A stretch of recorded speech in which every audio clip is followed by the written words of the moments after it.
Army chief general Syed Asim Munir کا کہنا ہے کہ پاکستان وسائل سے مالا مال ہے۔ نیشنل فارمرز کنونشن سے خطاب کرتے ہوئے army chief general Syed Asim Munir نے کہا کہ زراعت اور مویشی بانی تقریباً ہر نبی کا پیشہ رہا ہے۔ زراعت اور مویشی بانی میں ڈسپلن، تکلیف، نمو اور صبر شامل ہے۔ ایسے پیشے کے نتیجے میں بے تحاشا انعامات ملتے ہیں۔ آرمی چیف نے کہا کہ پاکستان کے بارے میں افواہیں اور منفی باتیں بتائی جا رہی ہیں۔ آپ کو پتہ ہونا چاہیے کہ کلمے کے نام پر 2 ہی ریاستیں قائم ہوئیں، ایک ریاست طیبہ اور ایک ریاست پاکستان۔ یہ محض اتفاق نہیں ہے۔ انہوں نے کہا کہ پاکستان کے پاس گلیشیئرز، دریا، پہاڑ اور زرخیز زمینیں ہیں۔ ہماری زرخیز زمین سے دنیا کا بہترین چاول، کینو اور آم جیسے پھل پیدا ہوتے ہیں۔ پاکستان میں گرینائٹ، سونا اور تانبا جیسے خزانے بھی موجود ہیں۔ 60 کی دہائی میں پاکستان ایشیا کا تیزی سے ترقی کرنے والا ملک تھا۔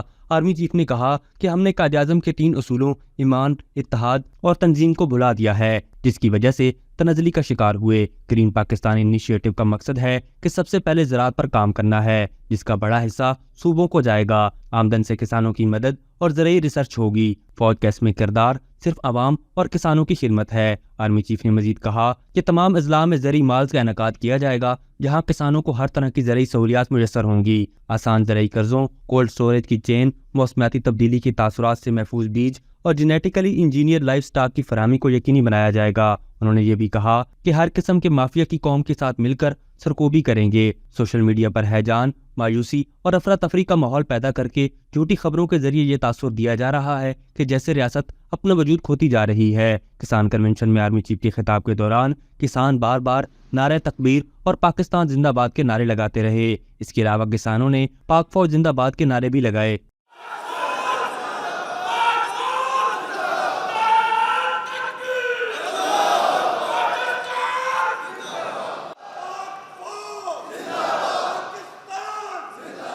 ابھی تک کے لیے صرف اتنا ہی۔ مزید دلچسپ اور تازہ ترین خبروں سے آگاہ رہنے کے لیے ہمارے چینل اسلام آباد انسائیڈر کو سبسکرائب کرنا مت بھولیے، اور اگر ہماری یہ ویڈیو آپ کو اچھی لگی ہے تو اسے لائک کر دیں اور اپنی قیمتی رائے کا اظہار نیچے دیے گئے کمنٹ سیکشن میں ضرور کریں۔